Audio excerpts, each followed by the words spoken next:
Centro Espírita Rural, né, em Santa Maria, que hoje, até hoje, eles dão continuidade aos trabalhos lá.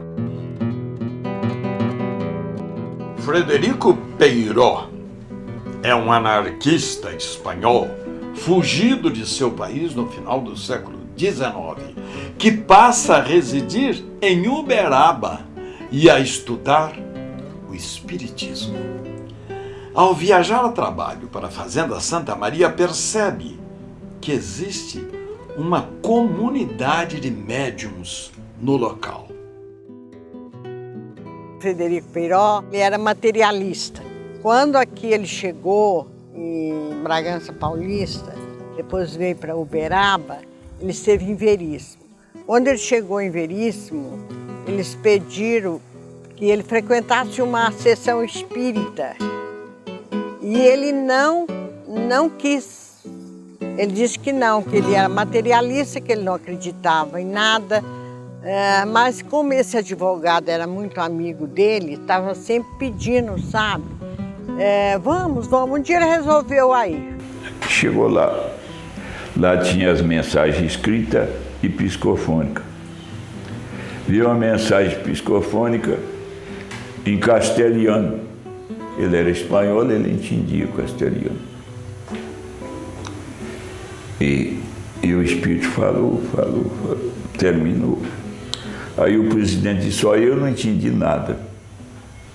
E algum que entendeu aí, pode falar. Ele entendeu, não quis falar. E lá puseram a pedrinha no sapato do Frederico. Ele recebeu uma mensagem da mãe dele que dizia coisas só entre dele e dela. E ele ficou tão impressionado que ele começou a estudar o espiritismo e se tornou o maior propagador do espiritismo no Triângulo Mineiro. Foi um espírita por excelência. Que coisa maravilhosa isso. As panelas passeavam pelas casas. As janelas abriam e fechavam à noite, embora estivessem trancadas. As portas batiam à noite, embora estivessem com tramelas. Enfim, ouvia-se vozes de pessoas que não estavam na casa. Todos estavam dormindo. Outras casas viam os vultos, viam assombrações. Eram todos efeitos físicos. Parecia que havia uma tempestade de pedras sobre a casa e não havia nada. Não havia chuva, não havia nada. Havia casa em que as pessoas que lá chegavam tinham a roupa marcada de mãos cheias de barro e não sentia a mão batendo nas roupas dessas pessoas. Ficava só as marcas. Então, esses fenômenos físicos, esses fenômenos de efeitos físicos, é que transtornou essa região. E coincidiu com a vinda do Senhor Mariano para cá. O Senhor Mariano se casou com a neta do capitão São Roque, líder ruralista, grande católico, amigo dos padres, filho de padre, um cara extraordinariamente religioso. Não aceitava de jeito nenhum trabalho que não fosse um trabalho dirigido por padres. O vô São Roque e o Senhor Mariano se desentendem, porque Frederico Peiró vem aqui, ouve os camponeses, ajuda o Senhor Mariano a montar o movimento espírita, organiza o grupo, mostra que isso aí é coisa de Deus, que eles têm uma missão a cumprir, a missão é desenvolvida. O Senhor Mariano funda o Centro Espírita Fé e Amor, 28 de agosto de 1900. Dava mensagem pela mesinha. Então a mesinha dava as pancadas e tinha um secretário na mesa atrás que escrevia a mensagem. Sei que todos punham as mãos assim, espalmada. E a mesa batia. Aí batia, virava, igual o telégrafo da Mugiana, quase imitando. Ele recebia as pancadas lá, a mesa batia, assim, tá. Tinha que ser de efeito físico. Tinha que ter efeito físico. Se não tivesse efeito físico, não podia. trabalhar na mesinha. E ali ele ia devagarzinho, como o senhor sabe, que nem o aluno que entra no AEIOU para aprender a progredir, a frasear as coisas. Ele já foi melhorando, já foi caminhando para o outro sistema, porque o senhor foi no começo mesmo. O senhor Mariano era da família católica, materialista, ideia materialista, ferrenho. É tanto assim que os filhos dele, os primeiros, ele queria pôr o nome de Madeira, Jatubá, Aroeira, sei lá o que, Moliana, é por aí afora. Frederico Peiró constata a presença de inúmeros médiuns, psicógrafos, psicofônicos, de efeitos físicos, de cura e com outros tipos de mediunidade. O espanhol propõe aos habitantes da Fazenda Santa Maria disciplina e metodologia no desenvolvimento dessas faculdades especiais. Assim, pode-se afirmar que se repetem neste local os fenômenos espirituais ocorridos em 1848 com as irmãs Fox da cidade de Hydesville, nos Estados Unidos. Esses acontecimentos na cidade americana são conhecidos pelos estudiosos como o início do espiritualismo moderno. É motivo de grande preocupação para Eurípides a conversão ao espiritismo de inúmeros dos seus parentes que moram na Fazenda Santa Maria, principalmente sua madrinha, Dona Emerenciana Mendonça, Dona Sana, e o tio materno, Mariano Cunha, conhecido como Senhor Mariano. Para a decepção de Eurípides, seu tio assume a liderança do grupo de médiuns.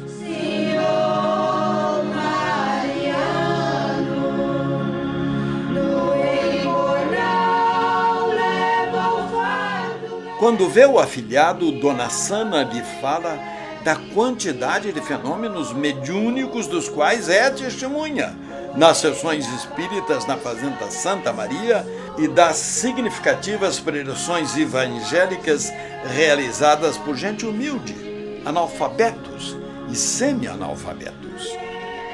Eurípides, um católico fervoroso, mantém longas discussões sobre o assunto com o tio, tentando fazê-lo desistir de seguir o espiritismo. Deste coração de Santa Maria. Ao sair da monarquia, o Brasil começa a respirar ares republicanos, concedendo aos seus cidadãos liberdades nunca antes alcançadas. A nova Constituição garante liberdade de culto e de pensamento, mas por pressão da religião católica, de positivistas e de médicos alopáticos, o Código Civil Brasileiro de 1890 considera a prática do espiritismo crime. Médios e frequentadores de grupos espíritas são presos. Os maçons e protestantes também sofrem ataques desrespeitosos por parte da Igreja. O médico espírita Dr. Bezerra de Menezes, em sua coluna no jornal O País, sob o pseudônimo de Max, afirma que essa lei decretada no Brasil demonstra um atraso medieval e que mais se assemelha a um castigo da época da Inquisição.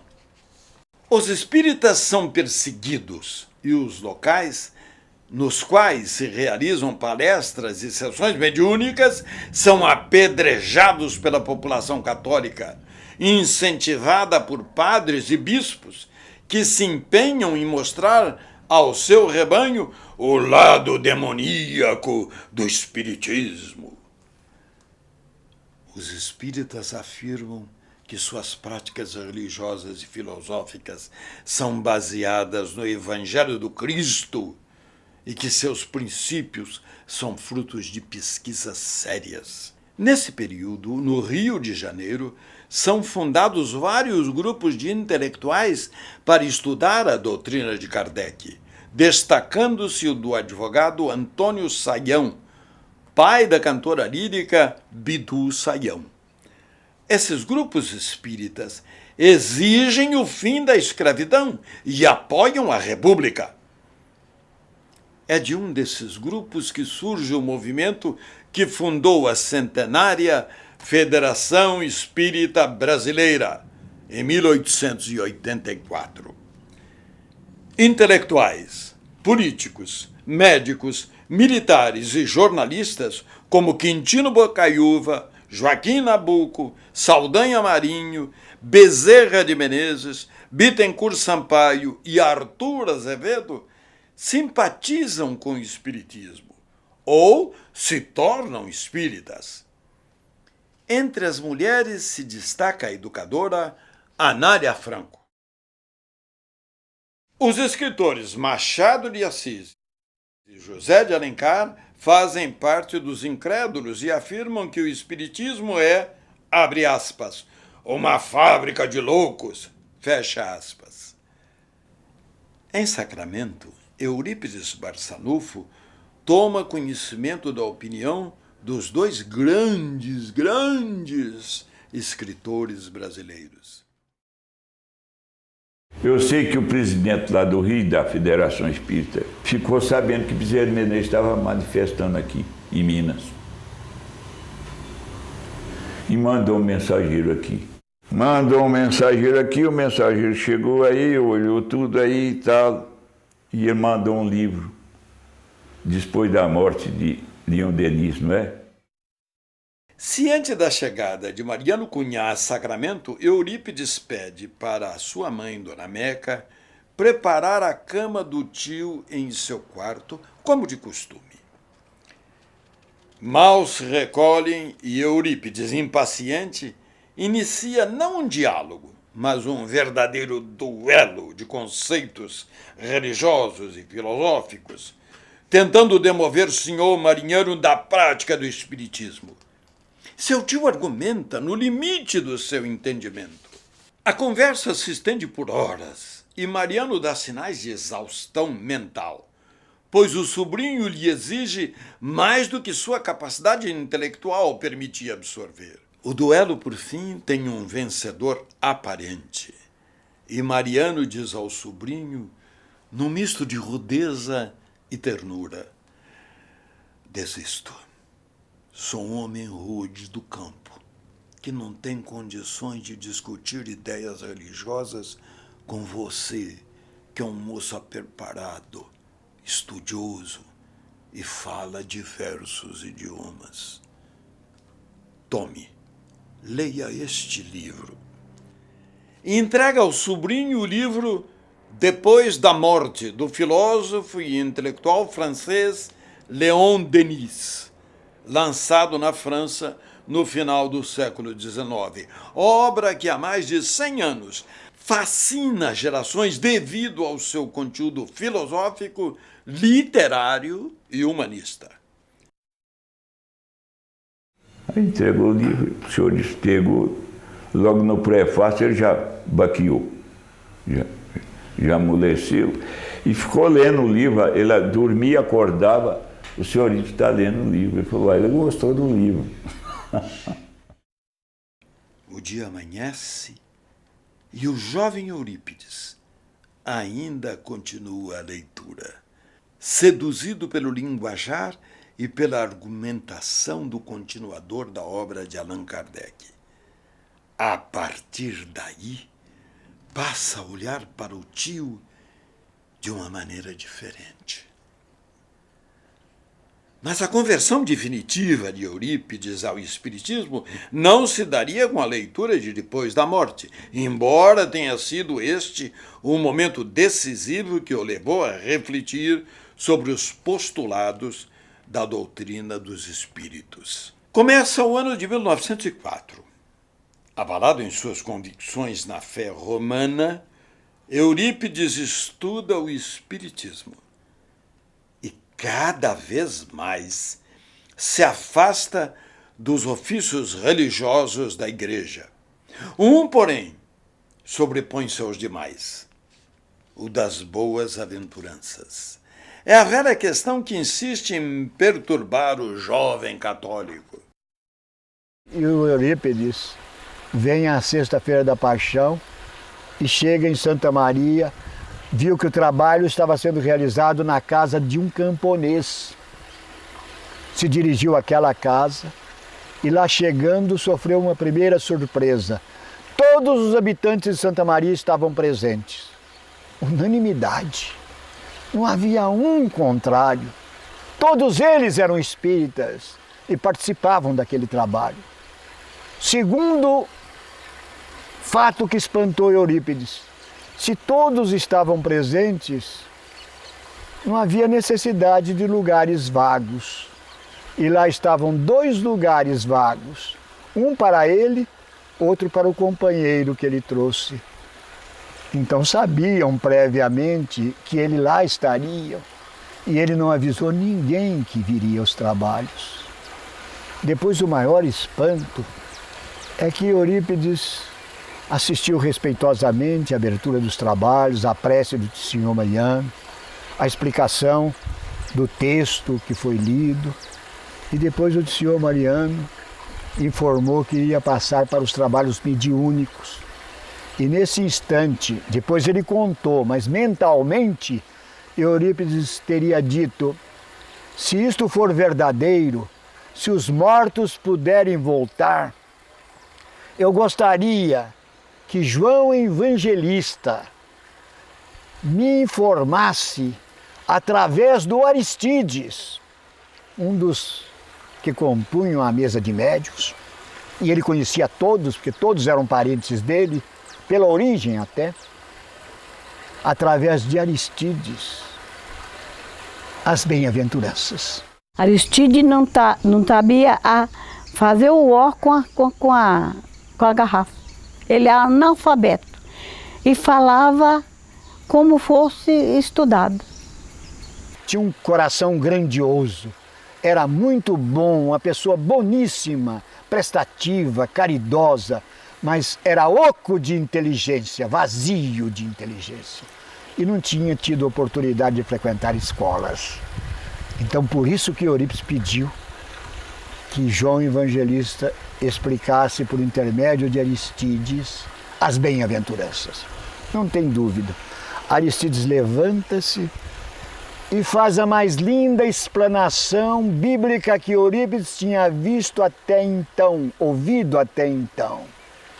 Aristides explica bem-aventurança por bem-aventurança, à luz de 3 leis fundamentais da doutrina espírita.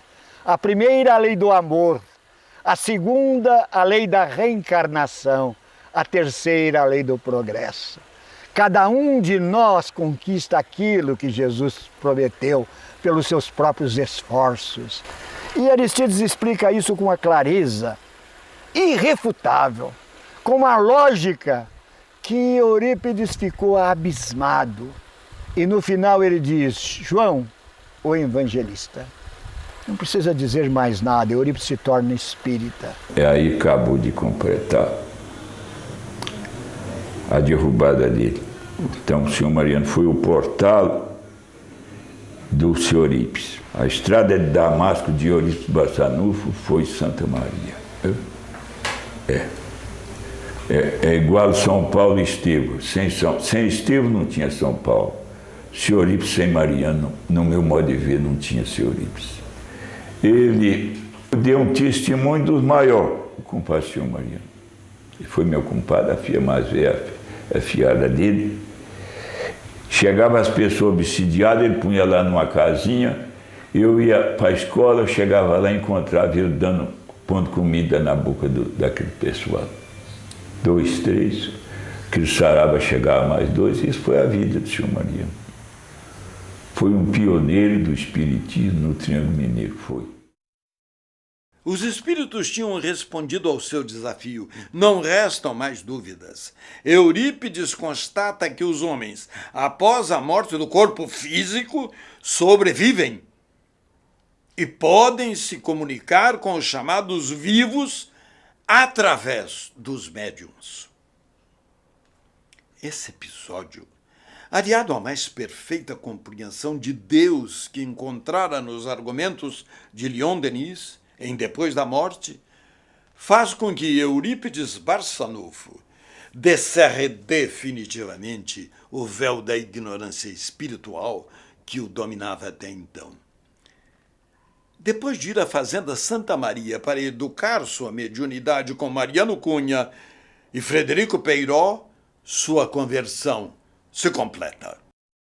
Em todos os momentos difíceis pelos quais passa, devido à sua decisão, Eurípides encontra sempre o apoio necessário junto ao tio e aos médiuns da fazenda Santa Maria. Pela mediunidade do tio Mariano Cunha, é orientado pelo espírito do doutor Bezerra de Menezes, após descobrir que possui vários tipos de mediunidade, inclusive algumas raríssimas. Eurípides constata que nos princípios espíritas sua cristandade será mais bem empregada em favor do próximo. Tem início a missão de um verdadeiro apóstolo de Cristo em terras brasileiras. Nós estamos diante do casarão da Fazenda Santa Maria, onde Senhor Mariano tinha o seu centro espírita e onde Eurípides Barçanufo desenvolveu a sua mediunidade. Na segunda janela desse casarão, Eurípides Barçanufo se hospedava. Inclusive, durante 3 meses, logo após sua conversão, quando ele abandonou a Igreja Católica, entregou todos os documentos da Associação São Vicente de Paulo que ele presidia para os católicos, devolveu para os padres, e aqui ele ficou 3 meses, onde ele acabou desenvolvendo todas as suas capacidades mediúnicas junto com o seu tio, o senhor Mariano. Como ele vinha da Igreja Católica e tinha uma influência muito grande, os pais ficaram com medo, natural naquela época, pois o espiritismo era muito pouco conhecido, de que Eurípides estava subjugado ou passando por situações em que não era mais compatível com aquilo que ele havia aprendido e ensinado. Eurípides foi prevenido pelos espíritos de que todos o abandonariam após essa conversão. Eurípides, naquele dia que o senhor Mariano recebe Vicente de Paulo e dá orientação para ele, para que ele entregasse o cargo de presidente da Irmandade Vicente de Paulo, porque ele tinha uma missão que os irmãos da Irmandade tinham condições de dar continuidade ao belo trabalho caritativo que eles faziam em Sacramento, e que não era por acaso que ele era presidente da Irmandade Vicente de Paulo e que ele tinha ajudado a fundar aquela Irmandade, porque ele, Vicente de Paulo, é o protetor e inspirador dele desde criança, e que contou para ele alguns fatos da vida infantil dele, da vida juvenil, da qual ele, Vicente de Paulo, teria participado. E ele informa a Eurípides naquele dia que Eurípides iria perder tudo, mas quando perdesse tudo estaria no momento de realizar a sua grande missão. E depois disso ele só deslanchou em todos os setores. Em todos os setores. Tudo que Eurípides Barçanufo punha a mão dava certo. Em todos os setores. Mas naquele dia, quando terminaram os trabalhos, já estava à noite. E ele então chega para o senhor Mariano e fala: senhor Mariano, aonde mora o Carlos?